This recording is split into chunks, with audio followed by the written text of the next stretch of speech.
lettuce, broccoli, red rice with brown rice, and steamed bangus. Looks healthy. I know, right? Bakit nga ba ganito yung kinakain ko? Pwede naman ako kumain ng sarap. Though masarap na naman to, pero, alam mo yun, not the usual na makikita mo. Why? Because I've been diagnosed with gallstones and kidney stones. So, kailangan naka-bland diet talaga. As in, totally, walang lasa, walang seasoning, walang condiments, wala lahat, walang sugar. So, ayun na nga.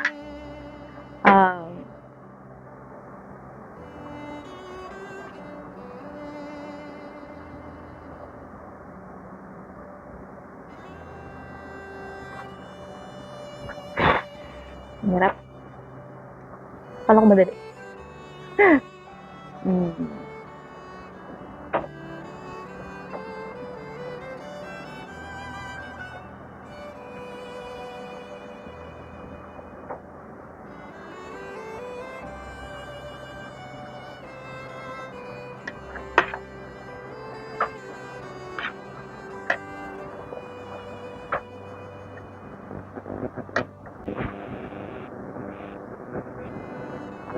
So, ito naman. Sa mga nakakilala sa akin, alam nila anti-social ako. Anti-social media. Like, hindi ako nag-browse ng Facebook, any social media platform, even TikTok, Instagram. No, I don't. Siguro, wala akong Instagram account. May Facebook account ako, pero Messenger lang. TikTok, wala din ako TikTok account. But, these past few weeks, ang dami pumapasok sa isip ko. Since I've been diagnosed with kidney stones and gallstones. Hindi siya madali.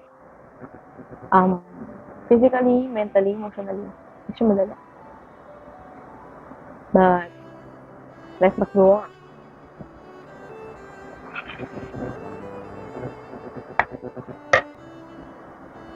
Ang daming nag-meeting sa utak ko.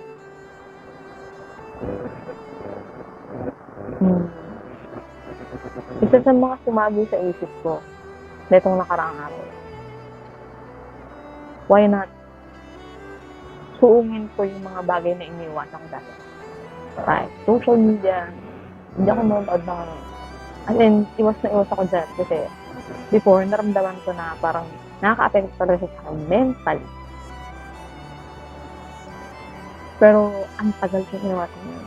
Pero kasi, bago pa ako ma-diagnose with kidney stones and gallstones, way back 2021, I was also diagnosed with mixed anxiety, depressive disorder. So, pabalik-balik sa hanggang ngayon. Tapos nung nalaman ko nga, itong sitwasyon ko lang na last 2 months na, pero nga ako ng stone, may mga rocks nga ako katawan. Bumalik siya ng todo. Mahirap.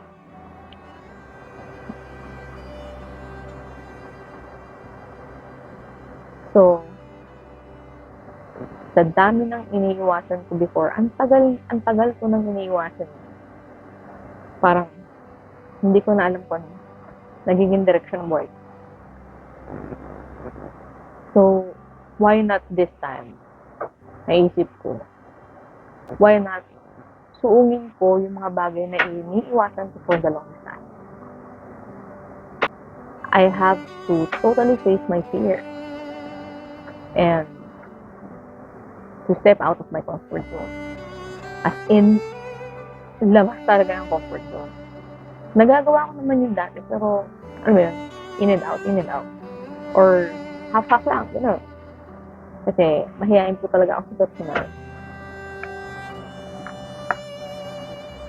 Tapos, naisip ko din talaga gawin to.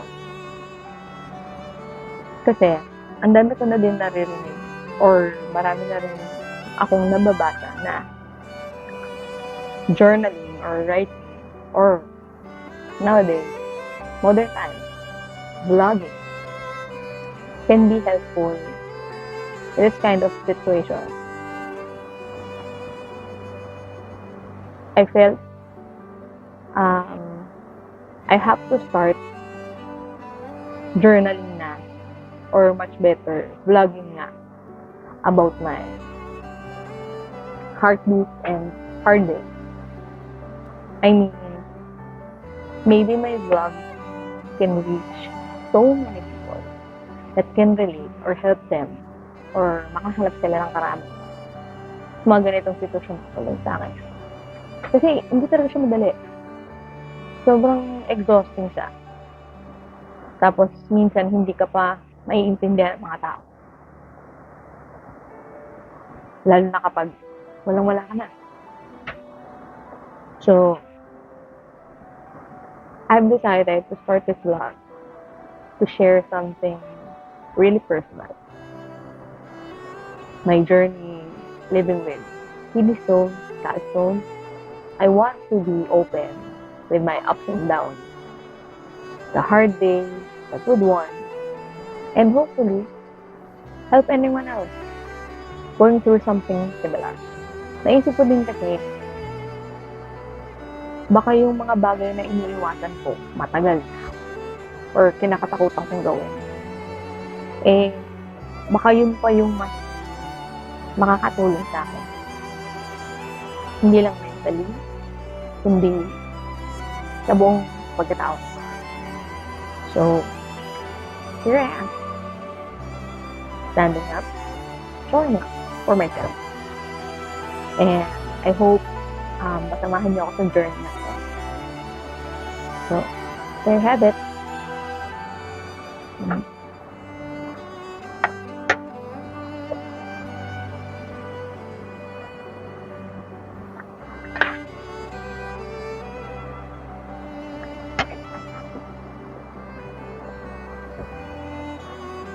Ang take ko lang neto sa mga iniisip ko, sa dami ng iniisip ko is,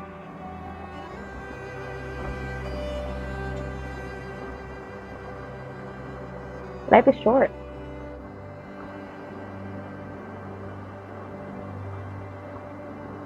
Life will not wait for you. Hindi mo pwedeng ilugmok habang buhay ng sarili. So, act now. Kaya, subscribe ka na. Parang awa mo na.